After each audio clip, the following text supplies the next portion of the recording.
He's David Carr. You can see him throughout NFL Network's Super Bowl week coverage beginning Monday, February 3rd, the former number 1 overall pick joining us on the program. What was the craziest thing in your contract that you were forbidden to do when you were playing? Houston was not drive a tractor.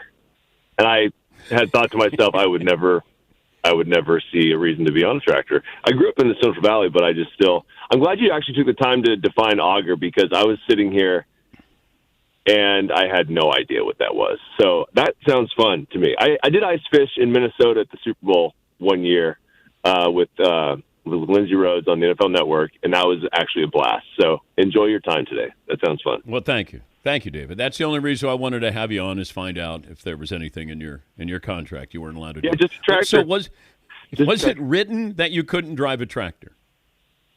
There were several things in there that were very strange.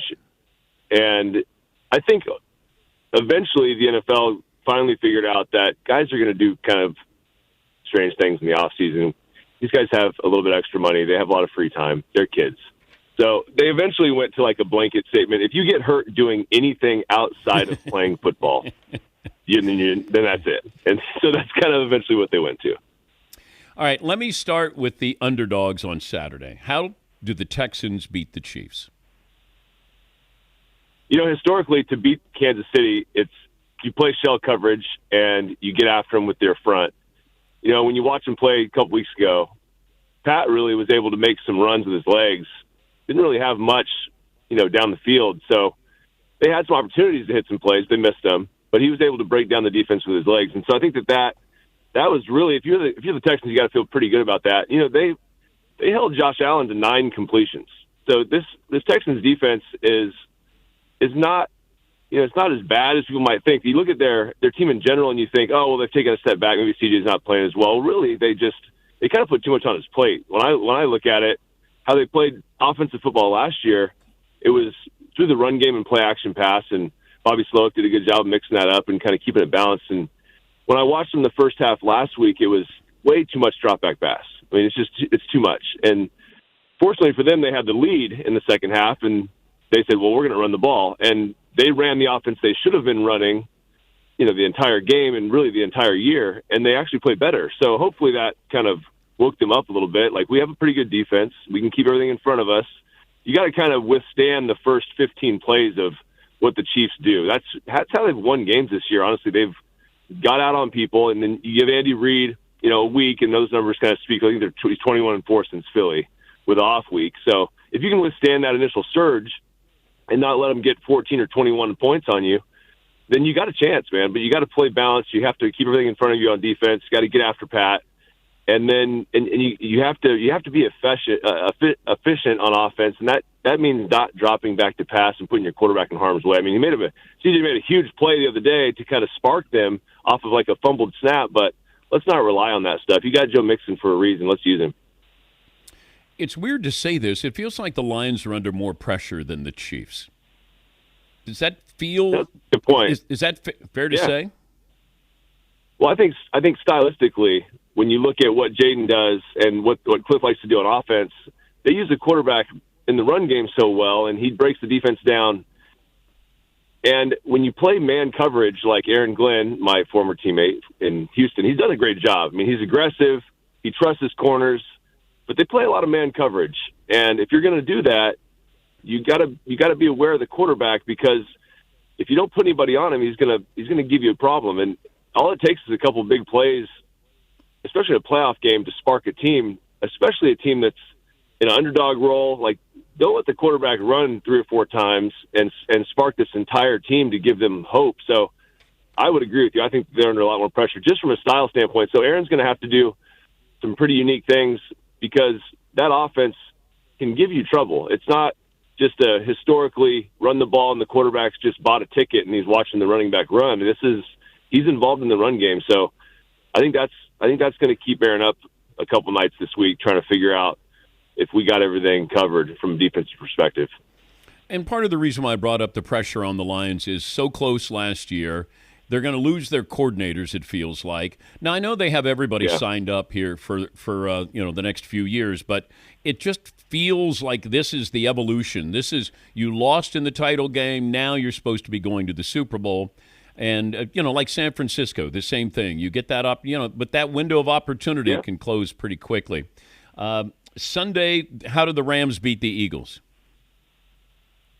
Well, the Rams are were they 10-2 when Stafford starts a game this year? So they did like the reverse of what teams like the Dolphins or the Saints or like any of these teams that got injury plagued and their entire rosters on IR.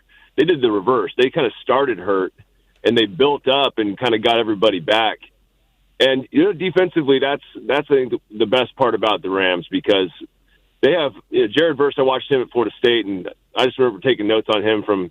Watching him for the draft. I'm like, this guy's a grown man already, and he's very, very football savvy.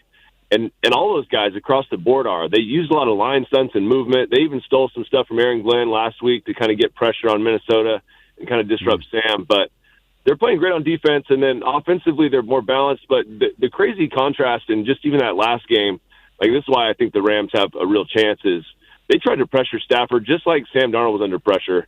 And Matt played great. He got the ball in his hand. He's effective. He got the ball where it had to be. And the guy can still play at a high level. So I'm not going to count them out. Experience matters, especially on the road. Philly's going to be a tough out. I mean, because it's won and lost in the trenches, that's the one thing. I watched, just obviously the Saints go to Dallas and just run all over the Cowboys. And then the next week they played Philly, and they ran into a brick wall. So I think that's the one equalizer is Vic Fangio's defensive line is really, really solid, and they do a good job. And Kyron has really tried to take the load as far as the Rams' offense, as far as giving them positive yardage. And if they can stop the run there and put it in Matt's hands, then he's going to have to make 25 great throws to beat that team. So it's a challenge, but their offense in Philly isn't exactly exciting everyone as far as away from Saquon Barkley. I mean, AJ Brown. Look, when my wife brings a book somewhere, she's not interested, okay? So when A.J. Brown's on the sideline reading a book, I mean, there's some issues. So we'll see, man. If they can make it one-dimensional, they got a chance. Would that bother you as a teammate if you were the starting quarterback and you look over and one of your receivers is reading a book? Well, I mean, they have tablets. No, you can, look at the plays with me. We can sit here and figure out how we can get you space. I understand, when I saw it, I get it, because guys all have different ways to get themselves locked in. Mentally, football is hard enough, right? So you have to find a way to, from a wide receiver standpoint, stay locked in, because I would rather him do that than make a scene on the sideline and scream at everybody because he's not getting the ball. I mean, we've seen that before too. So, yeah, it's a little strange. The best part was when they asked Jalen Hurts about it, and he was like, "I've never even seen him read." Well, all right, there might be a little beef there still. I don't know. He's David Carr, NFL Network analyst. Why are the Buffalo Bills an underdog? It's scheme again. When you look at what Baltimore was able to do to Pittsburgh, I thought that was going to be a harder challenge for how they want to run the ball. Kind of in their zone runs with the 3-down defensive front with those outside linebackers that can kind of do a lot of different things. I thought that would be a tougher look for them. But from a scheme standpoint, this is a scary matchup for Buffalo because, Lamar was already dangerous enough, but now you have Derrick Henry who, when he was in Tennessee, he faced more loaded boxes than anybody in history. There's one extra guy down there because there just has to be. And if you don't have a conscious effort to stop him with extra hats, and he can take 2 or 3 steps and get some speed going, it's hard to stop him. With the size that he has. And so, but now you have this offensive system that, Lamar's out pocket passing pocket passers. And so, okay, he's going to do that on top of Derrick Henry's in the backfield. And now it's not just like him, in the pistol running downhill. They got him next to him in the shotgun, which they kind of struggled with early in the year, but they've found a real comfort level with him. And so for Buffalo at home, it's still difficult because they want to play shell. They want to play shell defense. They want to rush 4. They want to keep everything in front of them, and that sounds great if you're facing a team that wants to take big shots and you kind of want to get the ball back and put it in Josh's hands. But this team will just pound you. They have no problem doing that. and Lamar's smart when he runs, doesn't take a lot of big shots. So Buffalo's going to have to score with him. And Josh doesn't necessarily have Derrick Henry next to him, so it's going to have to be he's going to have to throw the cape on every once in a while and make these superhero plays. And we've seen that go, two different ways, at times. So he's been better this year. He's been more efficient. He's throwing the ball well, but he's going to have to play a great game to beat Baltimore. We as fans get caught up when we see snow or where we see a player's breath that it's so cold there. How much of an effect do you think it really has that we might see snow in Philadelphia, maybe in Buffalo, cold weather in Kansas City? So as a former quarterback, how much is that or should that affect you?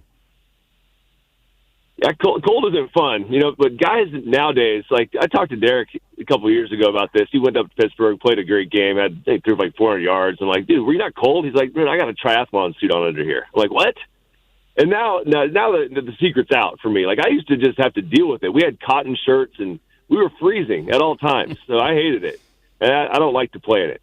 Now I will say guys move slower, so really you think you can run the ball well, and you can, and guys don't want to really tackle guys like Derrick Henry and stuff. But I think you can actually, if it's a little snowy out there, you can throw the ball. I think more than people think. I actually had Brett Favre actually was the one that told me that. He's like, hey, when it's snowing out there, DBs don't want to move.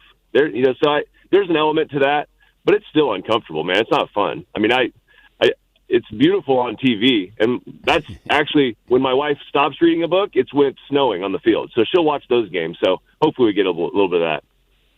If you were Deion Sanders and you were offered the Cowboys job, what would you do? Oh, let's go. I mean, why not? It's the Dallas Cowboys. So I don't necessarily know that that's the best thing, but I think he does a lot of things that could probably rub you the wrong way. But I think what he does is he puts a good staff around him. Like he reminds me of Dan Campbell in that way because he is smart enough to understand that he can't micromanage everything. He's the leader. He's going to be the emotional guy, and honestly, that could do in Dallas than having someone with some energy and a guy that can kind of bring some life to that locker room because he's going to put great coaches around him. And he's going to do what he can to motivate these guys and get them to play at their best. So, not he took that job at all. No way. I think it'd be great. Good to talk to you as always, David. Hopefully we'll see you in New Orleans. Thanks for joining us. Thanks, buddy. Enjoy the auger. That's David Carr. You can catch him throughout NFL Network's Super Bowl week coverage beginning Monday, February 3rd.